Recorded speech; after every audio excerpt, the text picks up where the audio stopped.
Kisah Abu Nawas diusir raja dari Baghdad, boleh pulang dengan syarat mustahil. Berikut ini adalah kisah tentang Abu Nawas yang diusir oleh Raja Harun al-Rashid dari Baghdad, Irak. Alasannya, raja bermimpi buruk tentang Abu Nawas sehingga harus diasingkan dari negaranya. Namun, Abu Nawas diperbolehkan kembali pulang kampung asalkan harus sesuai dengan syarat yang ditetapkan. Padahal, syarat itu sangat mustahil untuk dilakukan. Namun bukan Abu Nawas bila tidak bisa melawan kemustahilan itu. Berikut kisahnya.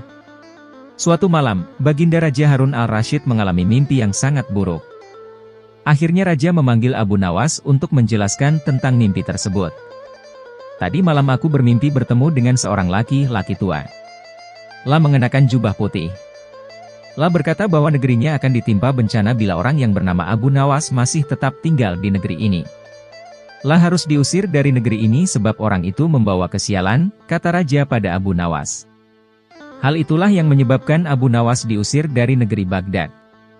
Abu Nawas tidak berdaya dan tak habis pikir dia harus meninggalkan negeri Baghdad hanya karena mimpi. Abu Nawas boleh kembali ke negerinya dengan syarat tidak boleh dengan berjalan kaki, berlari, merangkak, melompat-lompat dan menunggang keledai atau binatang tunggangan yang lain, jelas raja. Akhirnya Abu Nawas mulai meninggalkan rumah dan istrinya dengan membawa bekal secukupnya. Istri Abu Nawas hanya bisa mengiringi kepergian suaminya dengan derayan air mata. Sudah 2 hari penuh Abu Nawas mengendarai keledainya. Bekal yang dibawanya mulai menipis. Abu Nawas tidak terlalu meresapi pengusiran dirinya dengan kesedihan yang terlalu mendalam. Sebaliknya Abu Nawas merasa bertambah yakin bahwa Tuhan Yang Maha Perkasa akan segera menolong keluar dari kesulitan yang sedang melilit pikirannya. Bukankah tiada seorang teman pun yang lebih baik daripada Allah Subhanahu wa Ta'ala dalam saat-saat seperti itu? Setelah beberapa hari Abu Nawas berada di negeri orang, ia mulai diserang rasa rindu yang menyayat-nyayat hatinya yang paling dalam.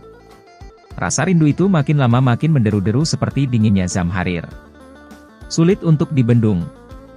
Memang, tak ada jalan keluar yang lebih baik daripada berpikir. Tetapi dengan akal apakah ia harus melepaskan diri? Begitu tanya Abu Nawas dalam hati.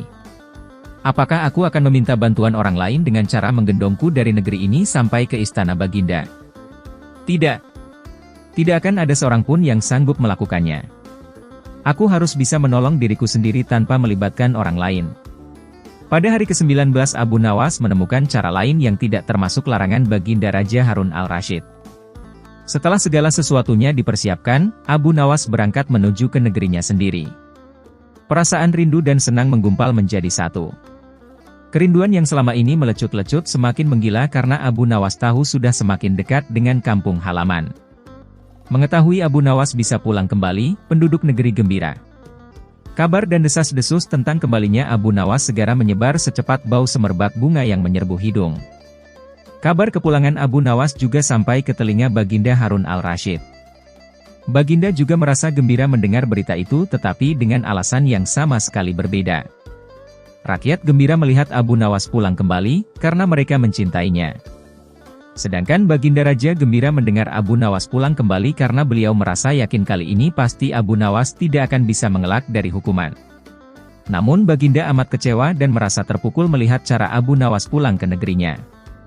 Baginda sama sekali tidak pernah membayangkan kalau Abu Nawas ternyata bergelayut di bawah perut keledai.